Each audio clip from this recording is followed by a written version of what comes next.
Salve, salve, povo abençoado. Rapaz, olha, é intenso, né? Muita informação, as aulas, mas é assim mesmo. Vamos para cima?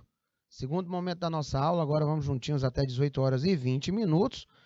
E aí eu sempre tenho polos que ficam até o último momento, né? Salvo engano, é Bocaina. Parece que a gente diz é hora de dar tchau, Bocaina.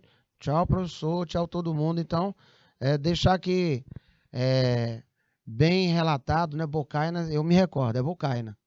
Gente, vamos lá, dar aquela viajada novamente. Nós estávamos falando aqui, respondemos algumas questões, vimos, né? Classificação de justiça, segundo a visão aristotélica, o que é cada uma delas, tá? Fizemos aqui alguns anteparos com os dias atuais, que é para a gente não perder é, é, é, a visão comparativa. E aí você poder olhar a parte integrada da teoria, aquilo que você possa rapidamente, né, visualizar no seu dia a dia, aí na sua cidade, tá? Professor, aqui na minha cidade, será que eu tenho o direito, eu tenho como visualizar o direito? Tem. Tem todas as relações que você imaginar. E como tem? Todas elas. Tá? Na sua cidade, aqui em Teresina, tá? Lá na cidade, no interior de São Paulo, lá no interior do Ceará, em qualquer canto deste Brasil, todos nós estamos salvaguardados, né, por um conjunto de direitos, deveres, obrigações. Não esquecendo que o primeiro start é esse que está dentro de nós. As questões, não é, atinentes à moral e à ética. Nós não podemos nos esquecer que esses aí são os primeiros starts, aquela primeira situação que nos diz, olha, não faça isso, ou isso é feio. Porque se nós não atendermos a esses bons ensinamentos advindos, né, do lugar de onde nós habitamos, seja a educação dada por nossos entes primeiros, né, as situações que nós vimos no aprendizado da nossa vida escolar, se você não tiver esse anteparo ético, moral, caráter, personalidade, como vocês gostam de dizer,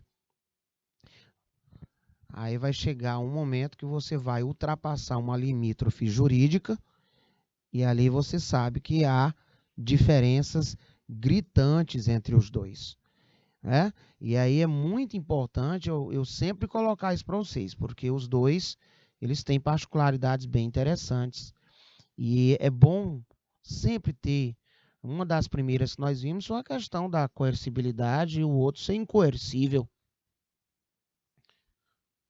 Por um exemplo, nós vimos isso, tá? Então, quais seriam, professor, os critérios que eu poderia até diferenciar, né? Direito e moral? Já foi dito questão da coercibilidade. Mas eu encontrei um artigo muito legal da Julius Way, né? Atualmente, inúmeros critérios são utilizados para a distinção entre direito e moral, sendo essas de ordem formal, né? Ó, nós temos a ordem formal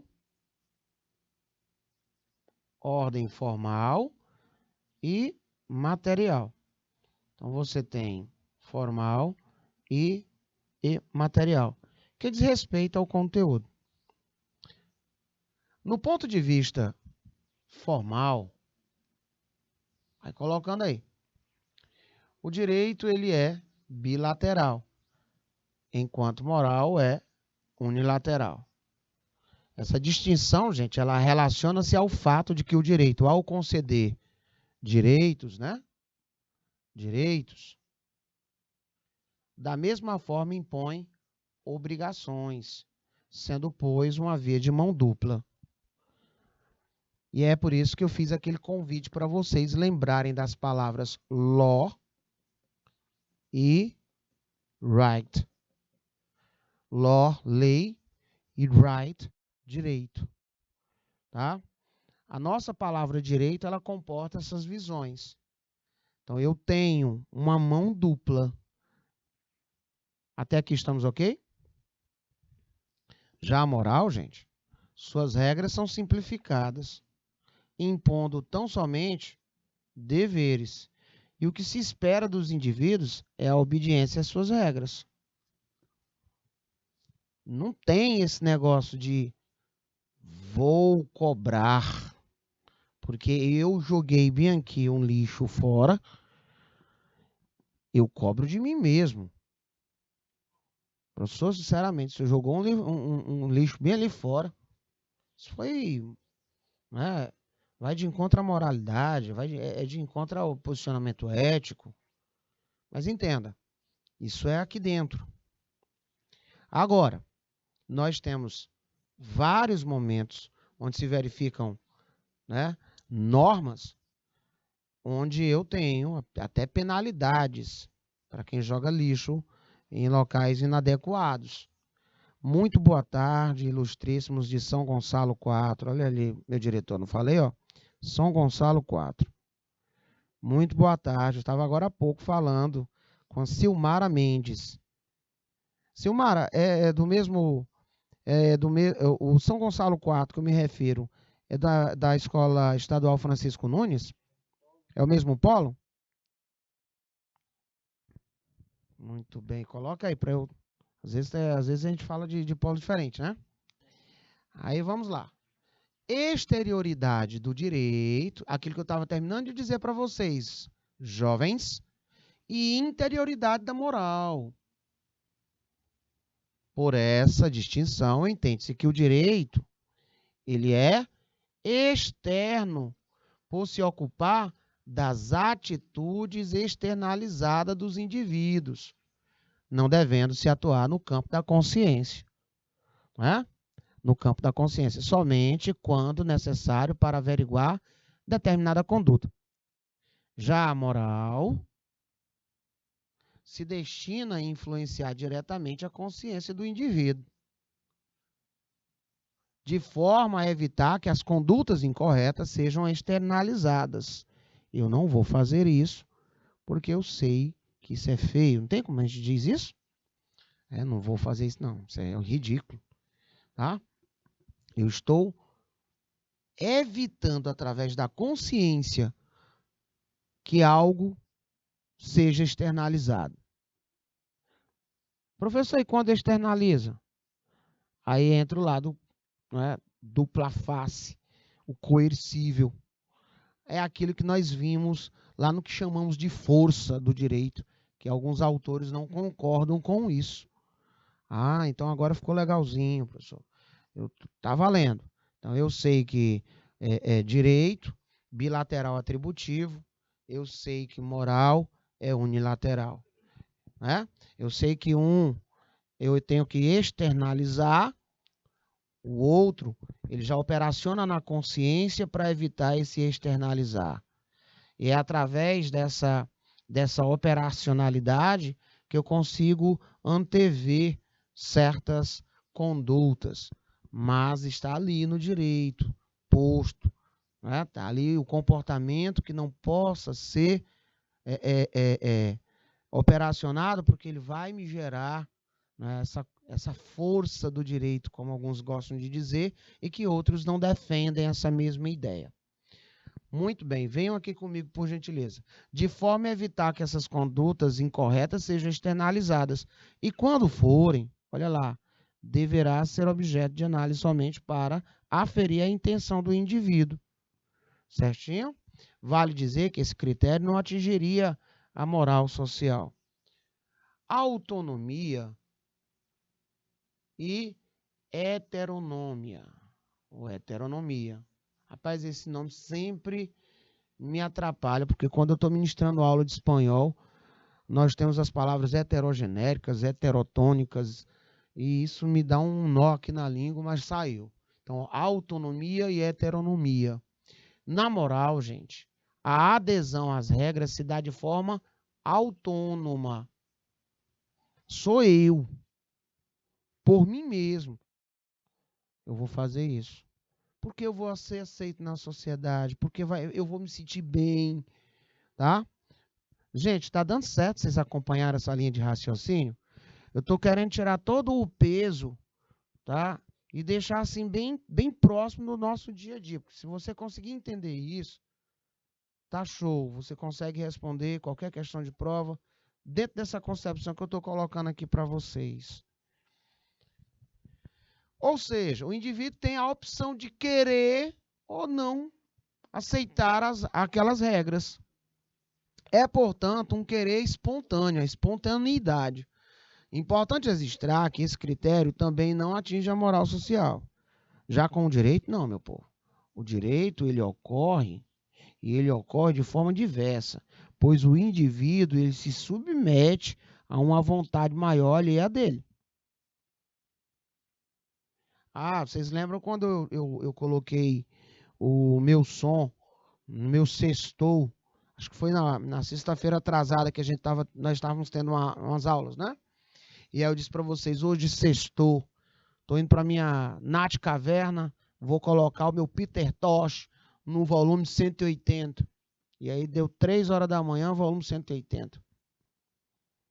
Vocês começaram a me dizer, eita, professor, não bateu ninguém lá não? Na turma da manhã, ou foi, até o Monteiro disse que era o Nath Pancadão. O Theo Monteiro, eu acho, colocou Nath Pancadão.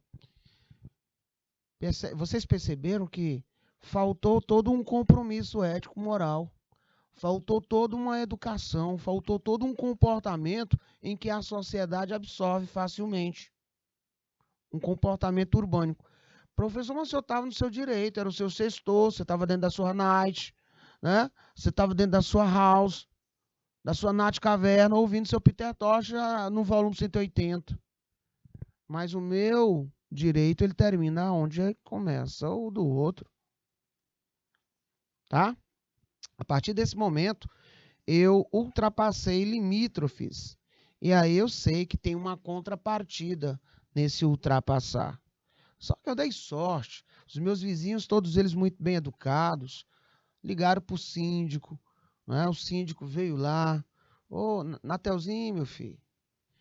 Meu filho, 3 horas da manhã, ali tem uma criança especial, aqui tem uma idosa com 98 anos. E mesmo que não tivesse, é um momento de descanso e eu não posso perturbar a paz de ninguém. Então, da mesma forma que eu não posso, Nateuzinho, embaixo, a dormir seu soninho, ouvir seu sonzinho, sossegadinho. Entenderam? Aí, amigos e amigas, eu resolvi, foi botar no 380, juntei lá mais umas caixas, botei até Alexa, para ver se aumentava. Eu quero é causar. Me diga, agora, tem-se ou não tem-se o direito de dizer assim, vamos chamar os órgãos competentes, porque isso aí está possuído, porque só pode. Né? Entenderam, gente? Quando a gente extrapola todos os momentos, aí tem que ser realmente operacionado de uma outra forma. E aí entra o direito. O direito vai lá trazer, olha, não pode ter, tá perturbando a paz, não é? Olha, tem aqui as questões atinentes ao direito do silêncio, né? Você começou, foi cedo, isso aí a partir do momento que começa a encher a paciência, você já pode dizer, olha, isso assim não dá. Porque o Natel faltou tudo que ele tinha de concepção interior. Todos os freios, né? Ética, moral, social, tudo falhou. Então, olha só como esse negócio é muito interessante da gente visualizar, tá? Então, gente, olha o que é que tenho para dizer para vocês ainda. E anote aí.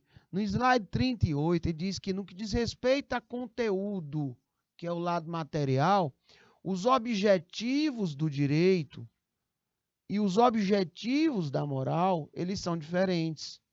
Na medida em que o direito visa criar um ambiente de segurança e ordem para que o indivíduo possa alcançar o desenvolvimento e progresso pessoal, profissional, científico e tecnológico. Já a moral, ela se destina a aperfeiçoar o ser humano. Olha, a sua consciência, e para tal lhe impõe deveres na relação consigo mesmo e para com o próximo. Quanto ao conteúdo propriamente dito, surgem 4 teorias e vocês já viram conosco essas teorias. Vamos lá a primeira. Nós vimos aqui a teoria dos círculos concêntricos.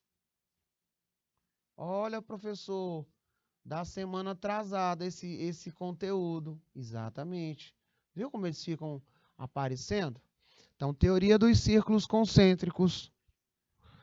Por esta teoria, haveria 2 círculos, sendo que um está inserido no outro. Aí eu desenhei isso, ficou horrível o desenho, mas tudo bem. O maior pertenceria à moral, enquanto que o menor pertenceria ao direito. Professor, não me lembro desse desenho que o senhor fez, não. Eu vou reproduzir esse mico. Assim, ó. Eu fiz desse jeito aqui, ó. Aí eu coloquei a setazinha aqui, ó, maior, né?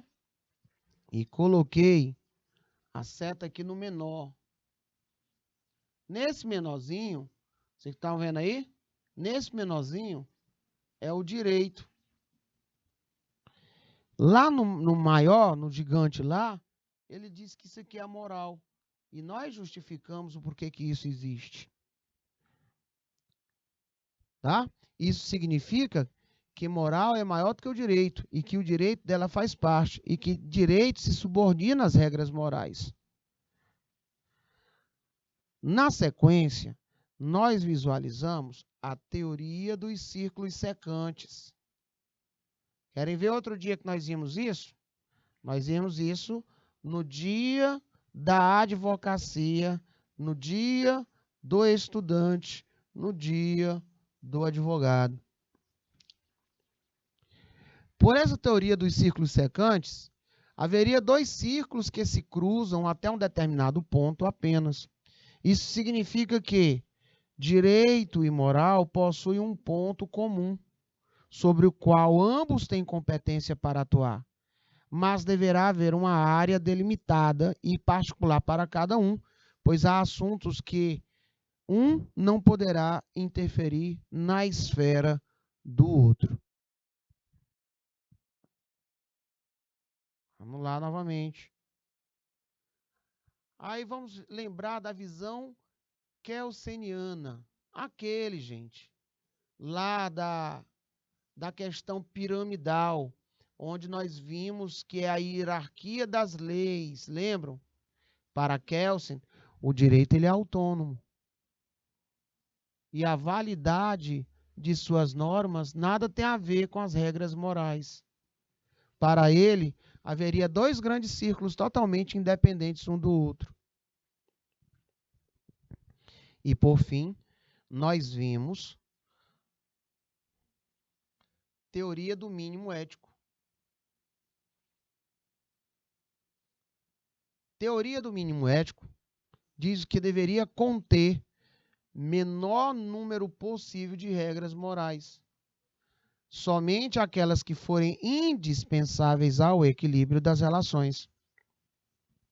Pode-se dizer que essa teoria se opõe ao pensamento do máximo ético, que se expressa na adoção, gente, pelo direito de uma grande parte da moral, mas para as relações sociais sejam reguladas de forma mais próximas à consciência dos indivíduos. Então, são esses trechos que a gente precisa estar relembrando, né? E que entra muito dos quesitos sobre direito e moral. Um bilateral, atributivo, outro unilateral. Um direito visa o ato exteriorizado, partindo da intenção, né? Vou exteriorizar. E a moral, partindo da exteriorização do ato, visando a intenção. Como forma, nós vimos que o direito ele é heterônomo, coercível e predeterminado. Já o moral, nós vimos que nunca é heterônomo. Ele é incoercível e não apresenta predeterminação. Já o direito tem como objetivo visa o bem social. E a moral visa o bem individual. Basicamente, foi isso que nós vimos aí, nessa parte dessas teorias, né, dessas visões, e que são defendidas. E aí agora nós vamos ter aí o prenúncio, quase o momento das nossas questões, né, meu diretor? Vamos quase para lá. Mas antes de falar um pouco sobre nossas questões, vamos dar uma viajada sobre justiça e equidade.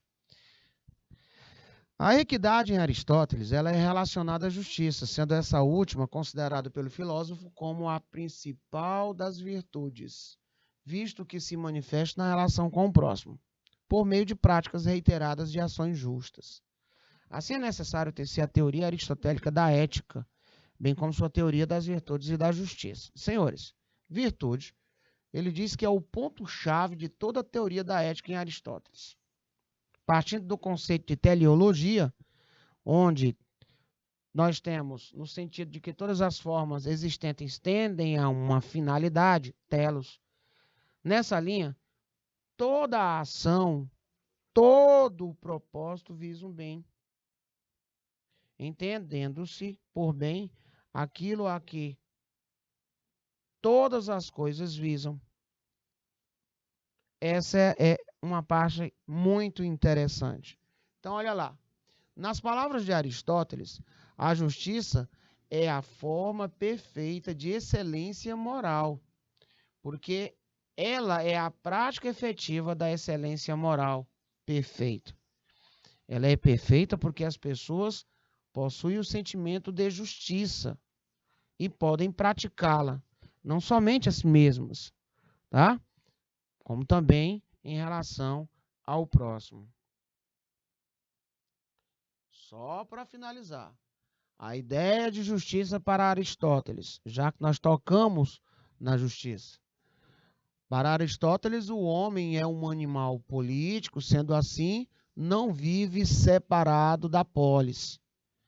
A polis grega, encarnada na figura do Estado, é uma necessidade humana, cuidando da vida do homem como o organismo precisa cuidar de suas partes vitais. O homem que vive completamente sozinho não é humano. Ou é um animal, ou é um deus, diz Aristóteles. Contudo, para regular a vida em sociedade é necessário quem, senhores? Olha aqui, ó. Contudo, para regular a vida em sociedade é necessário a lei, obedecendo aos critérios de justiça e equidade. Como dizia o direito romano, os preceitos jurídicos são viver honestamente, não lesar a ninguém e dar a cada um que lhe pertence. Então perceberam que essas noções, né, de justiça, eles são advindos, ó, de muito tempo atrás. No âmbito jurídico, as primeiras noções de justiça são apresentadas por Aristóteles. Ele parte do contexto da polis para definir e conceituar as relações do direito e da lei da vida social, meus ilustres. No seu livro Ética a Nicômaco, Aristóteles desenvolve uma madura teoria da justiça. Ó, ele diz que serve de base e influência para muitos juristas até os dias atuais. Terminei de dizer para vocês. Então, ele correlaciona a justiça com a sua antítese, a injustiça, elaborando assim a equidade, que para ele é a melhor espécie de justiça.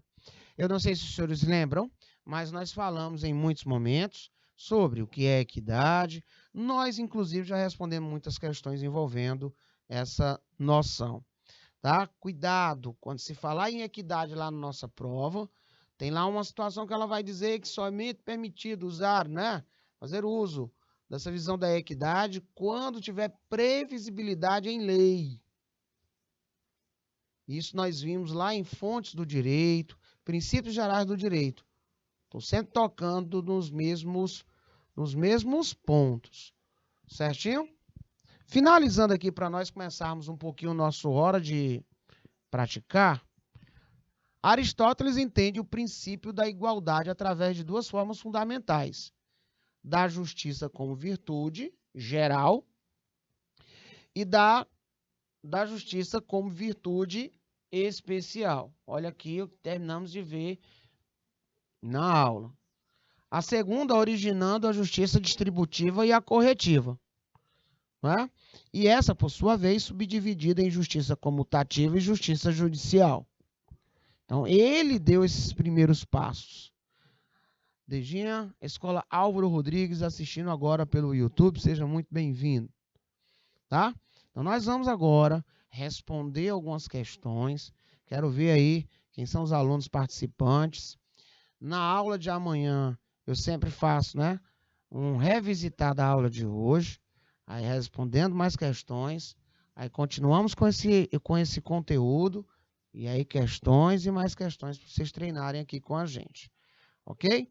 Bota aí um okzinho aí para nós continuarmos, e vamos lá no hora de praticar, né? Vamos lá no hora de praticar. Nós temos aqui... Muito bem. Vamos ver quais são os alunos que vão acertar hoje.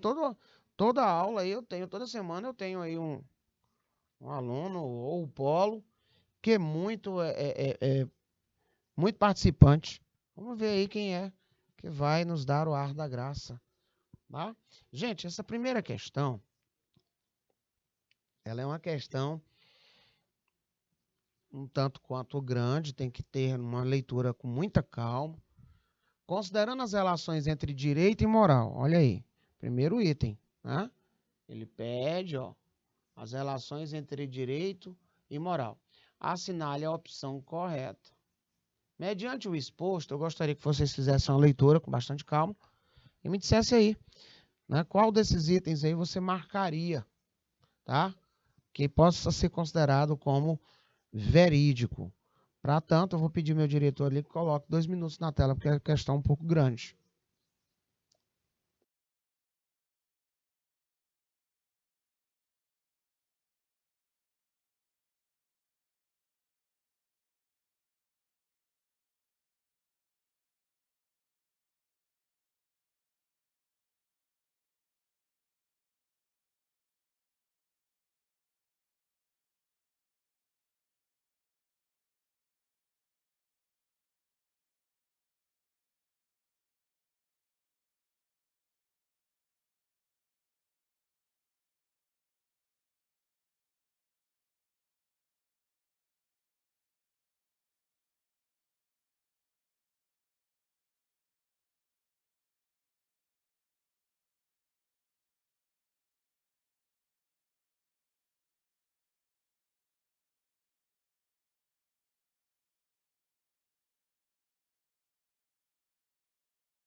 Muito bem. Rapaz, hoje os meninos ficaram com medo de responder, não acredito. A questão foi um pouco grande. Olha, eu não quero assustá-los, mas deixe-me dizer uma coisa para vocês. Temos ali a Dejinha, ó. Dejinha respondeu ali, ó. Uhum. Nós temos questões bem maiores do que esta. Mas nós vamos ver aí nos casos práticos, né? Vocês vão ver no bloco 2, quando vocês estiverem pagando introdução ao estudo do direito penal, processual penal, civil, processual civil, trabalhista, etc., constitucional, vocês vão ver lá que tem textos enormes, né? Mas a nossa ilustríssima ali da escola Álvaro Rodrigues, né? Ela está correta. Essa pessoa, né, colocou ali a última. Perfeito, ó. Essa daí mesmo. Então, é próprio do direito e da moral, quando ele atribuiu as duas aqui, né, a questão do atributo da imperatividade, de modo que tanto ao destinatário do comando jurídico quanto ao do comando moral, não apenas determina-se, não apenas se determina que se faça algo, mas também se assegura o poder de exigir que se cumpra o determinado.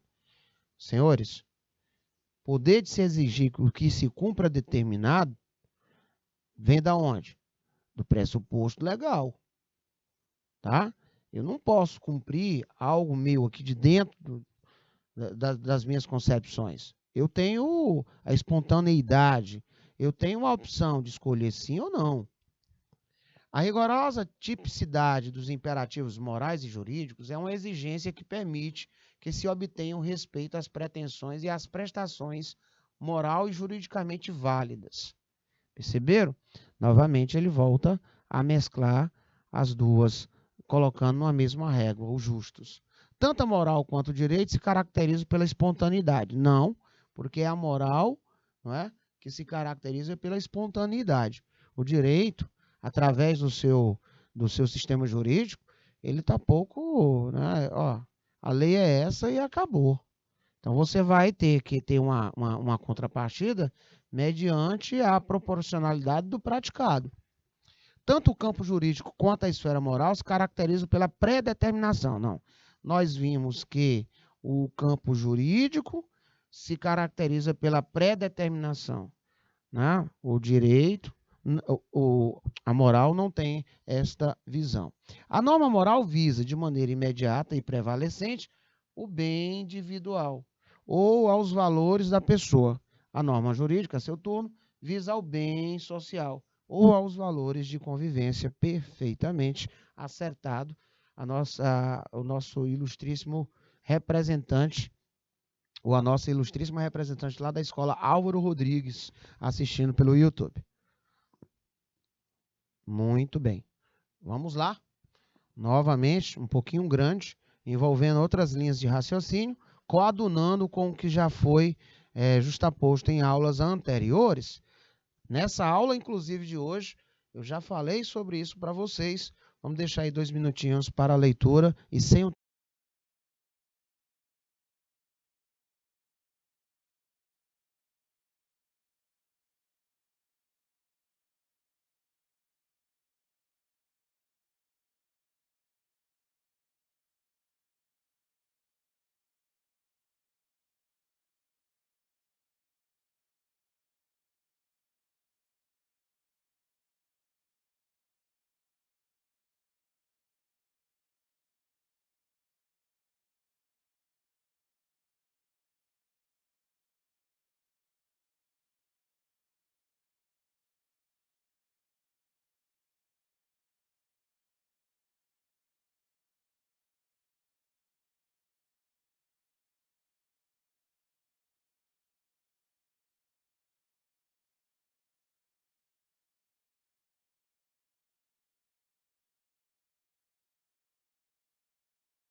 Vamos lá para a leitura. Dejinha, ali, né? Eu tô colocando, eu lendo ali o nick, né? Eu tô lendo correto?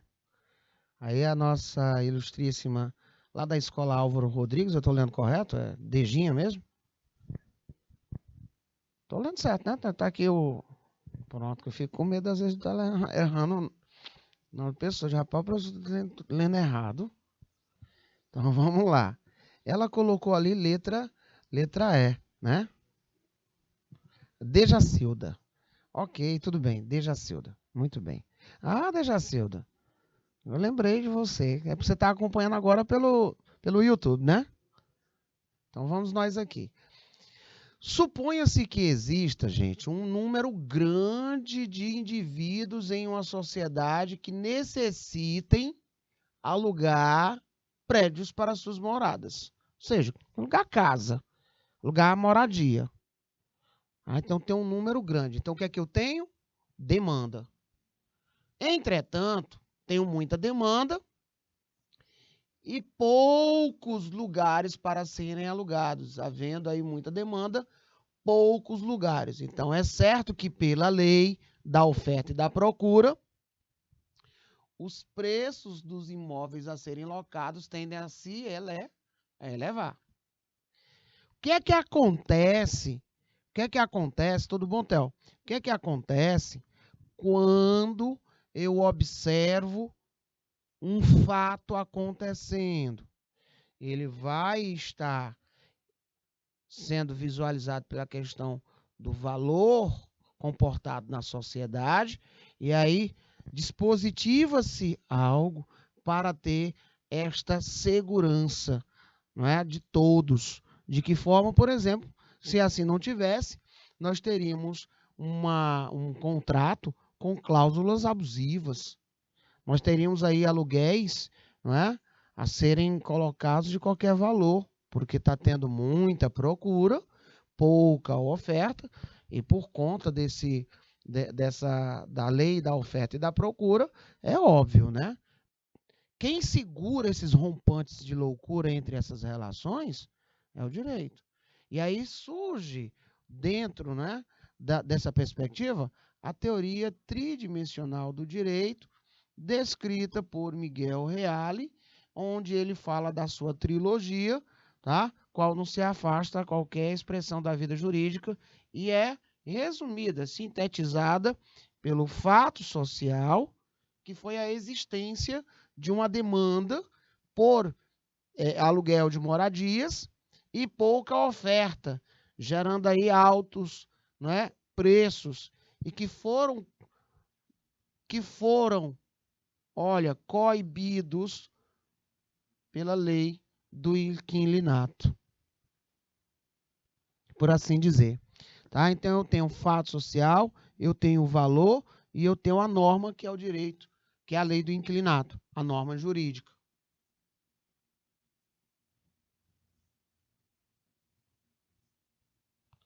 Muito bem. Resposta correta. Letra E. E vamos para cima.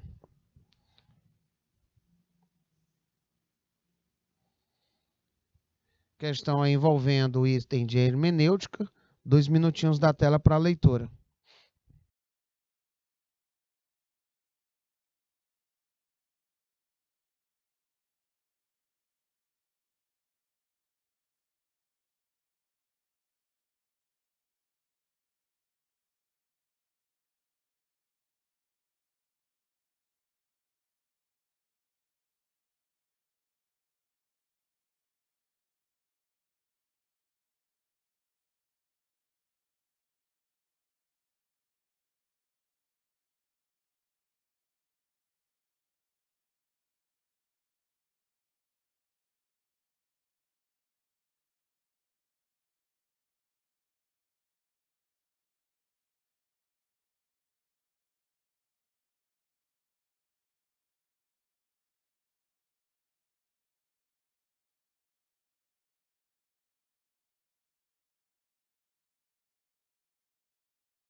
Opa, obrigado aí, Dejacilda, Theo Monteiro. A hermenêutica aplicada ao direito formula diversos modos de interpretação das leis. A interpretação que leva em consideração principalmente os objetivos para os quais um diploma legal foi criado é chamada de... Aqui, ó. A interpretação que leva em consideração principalmente os objetivos para os quais um diploma legal foi criado é chamada de... Certinho? Nós vamos ter que observar aquela que está à luz dos seus objetivos. Olha aqui, gente. Interpretação teleológica, pois o sentido da lei deve ser considerado à luz de seus objetivos. Olha lá em cima, gente. Olha a leitura lá do texto.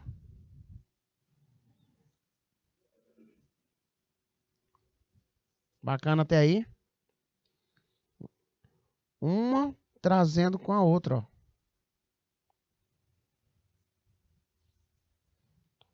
Faltou um pouquinho digamos assim, de atenção, não foi? Na leitura? Tivesse lido essa parte aqui, ó.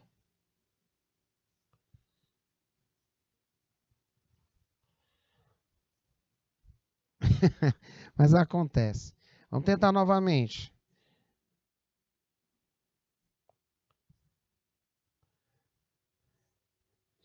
Vamos verificar se é certo ou errado, mas não se preocupe, errar faz parte do processo. Nós vamos tentar novamente. Amanhã eu trago mais questões envolvendo essa parte aí que vocês erraram, combinado? E aí, gente? O que é que vocês acham? Certo ou errado? É um conjunto de instruções, de princípios, regras válidas e vigentes que visam regular a vida humana em sociedade num determinado momento histórico, considerando os conceitos já estudados, as definições, não é? Podemos afirmar que se trata de norma jurídica. Isso está certo ou errado? Sempre a gente tem aí, gente, várias definições, conceituações de vários estudiosos. Sempre eu trago para vocês, né? Eu coloco essas sequências para vocês aí tranquilas. Ó, norma jurídica. Eita, professor, fiquei em dúvida. Olha lá. É o conjunto de instruções, princípios e regras válidas e vigentes que regulam a vida humana em sociedade num determinado momento histórico. Certeza? Vamos verificar aí uma pesquisazinha. Vamos deixar aí, meu diretor, por favor, 2 minutinhos na tela para uma pesquisa.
Eita, nós temos aí, ó, conjunto de instruções, princípios e regras válidas. Essa foi tirada do fundo do baú, não foi? Muito bem. Vamos colocar mais um desafio aí. Vamos ver quem vai acertando aí, certo e errado, né? Essa tá interessante também. 2 minutinhos na tela aí para a gente fechar essas linhas de raciocínio. A outra é menor. Essa foi do fundo do baú.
Pronto.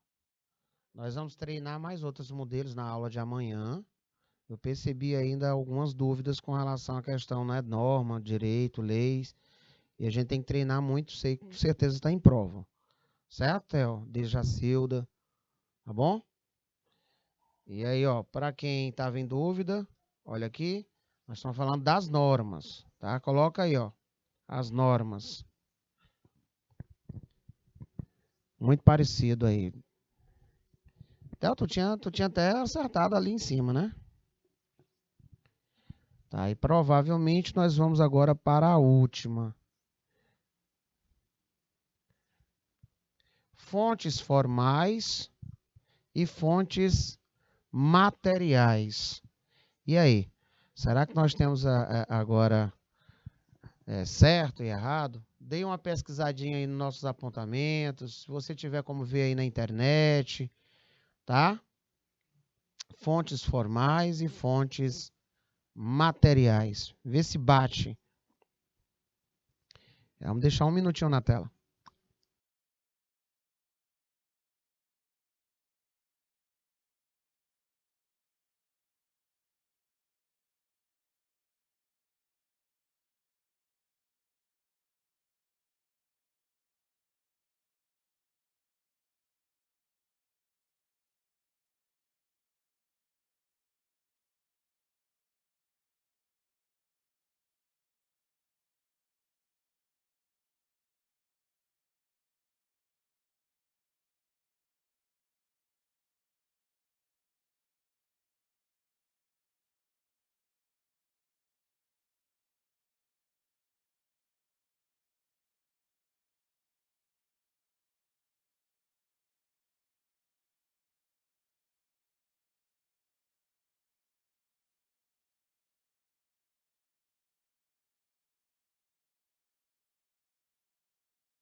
Vamos lá. Olha só o que é que aconteceu. Quando ele disse, ó, são os fatos, ó, são os fatores que criam o direito. Eu estou falando da questão material. Bacana? Ó, as causas, ó, da criação de tal norma, pessoas, acontecimentos históricos, culturais, econômicos, políticos, etc., que levaram o Estado a criar tal norma, gente. Fontes imediatas, Estado. Fontes imediatas, sociedade. Fontes materiais, opa, ó, nada a ver, ó. São ferramentas pelas quais as normas chegam ao conhecimento da sociedade. Fontes imediatas, a lei, os livros, fontes imediatas, jurisprudência. Então, nós tivemos aí uma inversão. Né?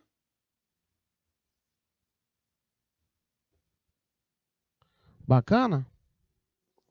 Então, senhores, não fiquem tristes. Vocês vão reavaliar essas questões. Na aula de amanhã a gente inicia com essas meninas aí. E aí eu trago para vocês, estava errado, exatamente. Eu trago para vocês mais pormenores sobre essa parte aqui para nós debatermos. Então, você que nos acompanha, não perca a aula. Amanhã, sempre bem no início, né? Fazendo essa retomada para a gente treinar e continuar treinando, tá bom? Quero agradecer a todos vocês pela participação, muito obrigado a todos os polos, obrigado Théo Monteiro, Dejacilda, e até amanhã, com muito mais para você aqui no curso técnico Serviços Jurídicos, nossa disciplina, Introdução ao Estudo do Direito. Até mais, senhores.